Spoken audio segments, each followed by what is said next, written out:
अस्सलाम वालेकुम। Welcome to Masroor mathematics. आज का टॉपिक है वो है representation of real numbers on number line. बहुत सिंपल है, इतना कोई डिफ़िकल्ट टॉपिक नहीं है। ये सिर्फ हमने ये बताना है कि कौन सा नंबर किस वक्त कहाँ पर जो है वो नंबर लाइन पर एग्जिस्ट करेगा। तो नंबर लाइन हमारे पास बेसिकली इस तरह से है कि सेंटर में हमारे पास zero, towards left it is negative infinity and towards right it is positive infinity, and 1 2 3 4, -1, -2, -3, -4 and so on. Okay तो वेन एवर वो आपसे कहे कि आपने रिप्रेजेंट करना है 4 को और नंबर लाइन, ये हमारे पास बेसिकली ये होती है 1-to-1 correspondence. 1-to-1 correspondence 1-to-1 correspondence से हमारे पास क्यों होती है? क्योंकि जब भी वो हमें कहे कि मतलब कि हमें क्वेश्चन गिवन दिया कोई एक नंबर जो है वो रिप्रेजेंट करें नंबर लाइन पर, तो हमारे पास सिर्फ एक ही पॉइंट जो है वो नंबर लाइन पर एग्जिस्ट करेगा कि सिर्फ यही यही वाला पॉइंट हमारे पास नंबर लाइन पर होगा। जैसे कि अगर वो मिसाल के तौर पर वो हमें कहता है कि पॉइंट हमारे पास है 1, तो ये एसोसिएट कर रहा है सिर्फ एक पॉइंट को। ठीक है, तो इस लिहाज से ये हमारे पास 1-to-1 कॉरेस्पॉन्डेंस होती है। जैसे कि अब मैं यहाँ पर इसको रिप्रेजेंट करता हूँ इस तरह, तो ये हमारे पास वो वाला पॉइंट है। ठीक है, P1।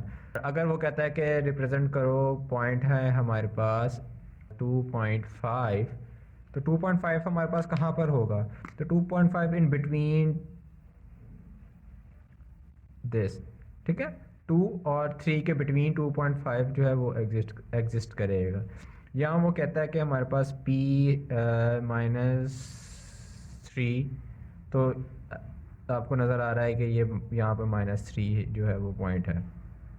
और अगर वो कहे कि रिप्रेजेंट पॉइंट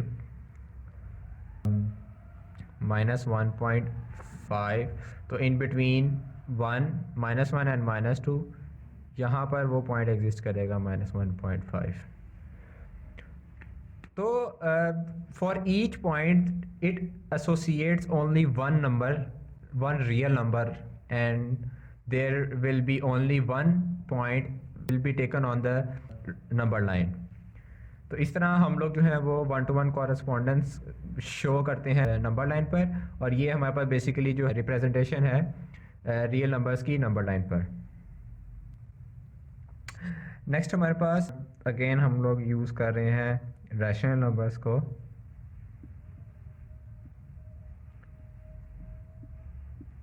रैशनल नंबर्स को क्यों यूज़ कर रहे हैं? क्योंकि इसमें हमारे पास फर्दर दो कैटेगरीज आ जाती हैं कि टर्मिनेटिंग डेसिमल फ्रैक्शंस होती हैं, एक टर्मिनेटिंग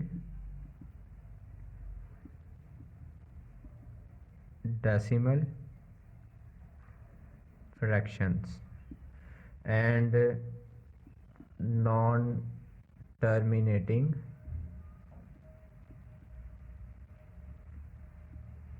डेसिमल फ्रैक्शंस।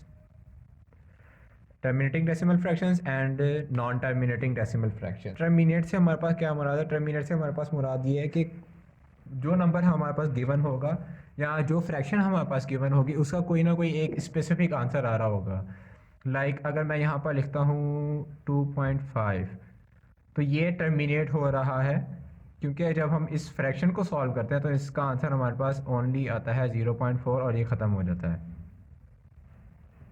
सिमिलरली अगर मैं आपको एग्जांपल दूँ 3/8 की, ये फ्रैक्शन, इस फ्रैक्शन की, तो ये वाली फ्रैक्शन भी हमारे पास टर्मिनेट हो रही है आफ्टर 3 डेसिमल प्लेसेस, तो इसका आंसर हमारे पास आता है 0.37 एंड 5। जब इस फ्रैक्शन को हम सॉल्व करते हैं तो हमारे पास ये एक स्पेसिफिक नंबर पर जाकर ये ख़त्म हो जाती है।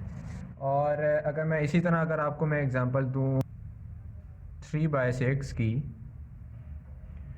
तो इसका आंसर भी हमारे पास क्या आ रहा है? इसका आंसर हमारे पास टर्मिनेट हो रहा है 0.5।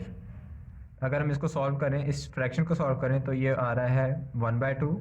एंड अगेन अब जब हम 1/2 को सॉल्व करते हैं तो ये आंसर हमारे पास 0.5 आ रहा है। तो टर्मिनेट डेसिमल फ्रैक्शंस वो फ्रैक्शंस हैं जिसका हमारे पास कोई ना कोई स्पेसिफिक आंसर जो है वो आ रहा है। अब बात आ जाती है हमारे पास नॉन टर्मिनेटिंग की। नॉन टर्मिनेटिंग या रैकरिंग, इसको हम रैकरिंग भी कहते हैं, ठीक है।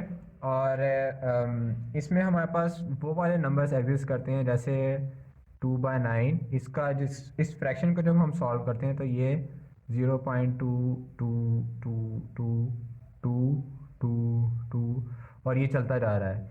अब यहाँ पे देखें, ये नंबर 2 जो है, ये 2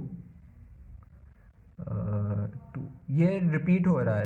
तो ऐसी ऐसी फ्रैक्शंस का आंसर को या ऐसी फ्रैक्शंस को हम लोग कहेंगे नॉन टर्मिनेटिंग डेसिमल फ्रैक्शंस। यानी डेसिमल प्लेस के बाद ये नंबर जो है रिपीट होते जाते हैं और चलते भी जाते हैं, या रिपीट ना भी हों लेकिन ये कोई स्पेसिफिक आंसर हमें ना दें।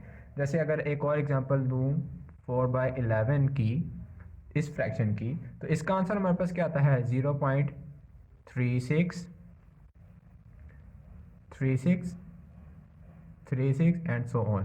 तो यहाँ पर अगर आप लोग देखें कि डेसिमल प्लेस के बाद 36 रिपीट हो रहा है, 36 यहाँ पर भी 36 है, इधर भी 36 है, और ये सो ऑन चलता जा रहा है। तो ऐसी फ्रैक्शंस को हम लोग कहते हैं नॉन टर्मिनेटिंग, क्योंकि ये टर्मिनेट नहीं हो रही, ख़त्म नहीं हो रही, ये चलती जा रही है। या फिर इसको हम रैकरिंग भी कहते हैं। थोड़ा सा और इलेबोरेट करते हैं इर्रेशनल नंबर्स को। तो इर्रेशनल नंबर्स की मैंने आपको एग्जांपल दी थी कि √2 होता है, √3 होता है, पाई हमारे पास इर्रेशनल नंबर होता है। और इसको देखते हैं कि ये क्यों इस तरह है। तो √2 को जब हम सॉल्व करते हैं तो इसका आंसर आता है 1.41213 एंड सो ऑन। ठीक है, ये चलता जा रहा है। और √3 को जब हम लोग सॉल्व करें, जब हम √3 को सॉल्व करते हैं तो इसका आंसर आता है 1.73205080 एंड सो ऑन। तो ये इस तरह के जो नंबर्स हैं वो इर्रेशनल नंबर्स हैं, क्योंकि वो टर्मिनेट नहीं हो रहे। ये भी इसकी भी हम लोग एग्जांपल दे सकते हैं नॉन टर्मिनेटिंग में, कि ये हमारे पास टर्मिनेट नहीं हो रहे और ये कहीं ना कहीं चलते जा रहे हैं और चलते जा रहे हैं। ये ऐसे नंबर्स को हम लोग इर्रेशनल नंबर्स कहते हैं। पाई की वैल्यू हमारे पास क्या होती है? पाई की वैल्यू हमारे पास आती है 3.141592।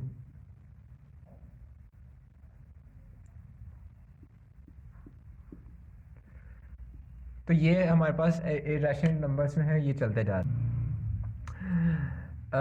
समटाइम्स आपको क्वेश्चन देते हैं कि 0.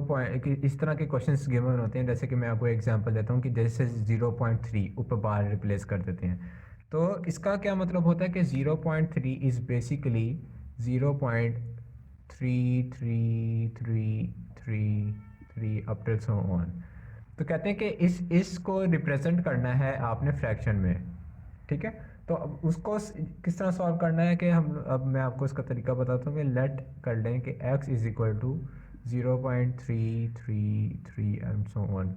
अब आप यहाँ पर देख रहे हैं कि हमारे पास सिर्फ एक डिजिट जो है वो रिपीट हो रहा है बार बार, 3।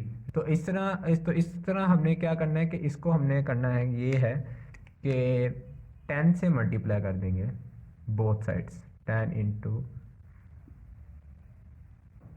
0.333 up till so on। तो हमारे पास बेसिकली ये क्या होगा, 10x इज इक्वल टू 3.33। और जब हम इसको फर्दर सॉल्व करेंगे, ये हमारे पास इक्वेशन वन है हमारे पास, और ये इक्वेशन नंबर हमारे पास क्या है, 2 है। तो इसको अब हम क्या करेंगे, इसको हमने सब्ट्रैक्ट करना है बेसिकली। तो 10x minus x is equal to 3.33, ये भी चलता जा रहा है, ये चलता जा रहा है, माइनस 0.333 और ये भी चलता जा रहा है एंड सो ऑन।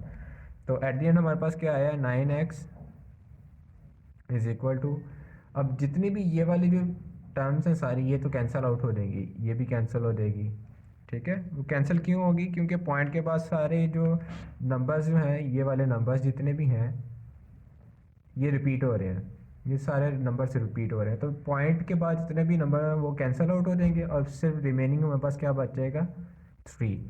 तो x इज़ बेसिकली 1/3। यहाँ पे इसको आगे अगर आप फर्दर इसको सॉल्व करें तो 9 से दोनों जगह पे डिवाइड कर दें तो x हमारे पास इज इक्वल टू 1/3। तो ये इसकी जो फ्रैक्शन थी हमारे पास 0.3 की जो बेसिकली फ्रैक्शन थी वो हमारे पास थी 1/3।